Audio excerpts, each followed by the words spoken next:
Have you ever been so sure of yourself that you didn't even think to ask for help? This is the story of Xavier Cole, a seasoned mountain climber whose greatest lesson came not at the summit, but in the silence between confidence and surrender. It's a story about trust, fear, and what real faith actually looks like. Xavier had climbed some of the tallest, most challenging peaks in America. He knew the mountains like the back of his hand, their silence, their rhythm, their danger. So when he set his sights on one of the most remote and treacherous peaks in the Pacific Northwest, he didn't hesitate. No team, no guide, no weather check. He believed in his skill, and maybe even more so, in his faith. He told himself, "I've got this." And so he climbed. The morning of the ascent was perfect. The air was crisp, the sky was wide and blue, and the silence of the mountain felt like a sacred blessing. With each step, Xavier moved confidently. Hours passed. By midday, he paused to rest. He took in the view, valleys rolling beneath him like waves, forests wrapped in mist. It was beautiful, and in that quiet moment, he whispered, "Thank you, God, for this life, for this view." It was a moment of pure gratitude, a breath of peace before the storm. But storms don't always announce themselves with thunder. By late afternoon, the weather changed fast. Dark clouds moved in, wind picked up, and visibility dropped to almost nothing. Most climbers would have stopped, set up camp, waited it out. But Xavier believed he was strong enough, that God would carry him through. He pushed forward into the fog, into the cold, into the unknown. The path disappeared beneath him. The mountain twisted around him like a labyrinth. Up felt like down. His instincts faded into confusion. Still, he climbed. He told himself he was protected, that this was part of the test. Suddenly, his foot slipped.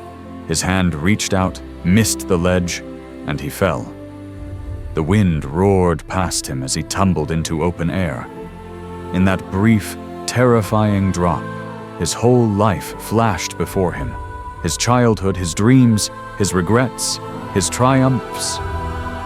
And in an instant, the rope around his waist went taut. He jerked to a stop, suspended in the blackness, spinning solely in midair, alone, cold, hanging by a thread. Heart pounding, breath sharp, Xavier cried out, "God help me!" And then, a voice, calm, steady, from somewhere deep and still. "What do you want me to do?" "Please, save me," Xavier begged. The voice replied, "Do you believe I can save you?" "Yes, with all my heart." "Then cut the rope tied to your waist." Silence. Total, crushing silence. Cut the rope? The rope was the only thing keeping him alive, wasn't it? How could he let go of the one thing holding him up? How could he trust something he couldn't see? His mind raced. His hands, already numb, gripped the rope tighter. The voice said no more. So Xavier waited. Through the night, he hung there, shivering, frozen, afraid, clinging to the rope like it was his last breath. By morning, the rescue team found his body, cold, lifeless, still tied to the rope, still gripping it with everything he had. He was hanging just 3 feet above the ground. 3 feet. He could have lived, but fear wouldn't let him let go. He believed in God with his words, but when it was time to act on that belief, fear won. And maybe we're not so different. We say we trust. We say we believe. We say we have faith. But when life asks us to act on that faith, to let go of what we think is holding us up, we freeze. We grip tighter. Even when the thing we're holding on to is what's keeping us from moving forward.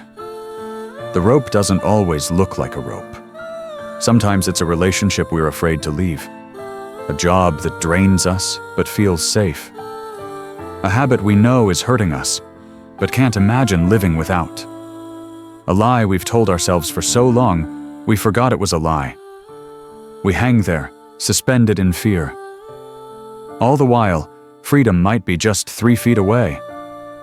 Real faith isn't just belief, it's trust. Trust that moves. Trust that lets go. Trust that doesn't always need to see the ground before taking the step. Faith without trust is just noise. And trust without action is still fear. So maybe today is the day you stop clinging. Maybe it's the day you ask yourself, what rope am I still holding on to? What do I think is saving me, but is really just keeping me stuck? Because sometimes the voice won't shout. It won't beg. It will whisper once and wait. And the choice is yours. Cut the rope and trust that you're not falling. You're finally being set free. So ask yourself honestly, what rope are you still holding on to? What fear is convincing you that clinging is safer than trusting? Maybe it's a job that feels secure but is killing your passion. Maybe it's a relationship that's familiar but draining your soul. Maybe it's a version of yourself that no longer fits the person you're becoming. Because sometimes, the miracle isn't in climbing higher. It's in releasing what's no longer meant for you. Sometimes, the leap of faith isn't up. It's in letting go. Your next chapter, your breakthrough, your peace.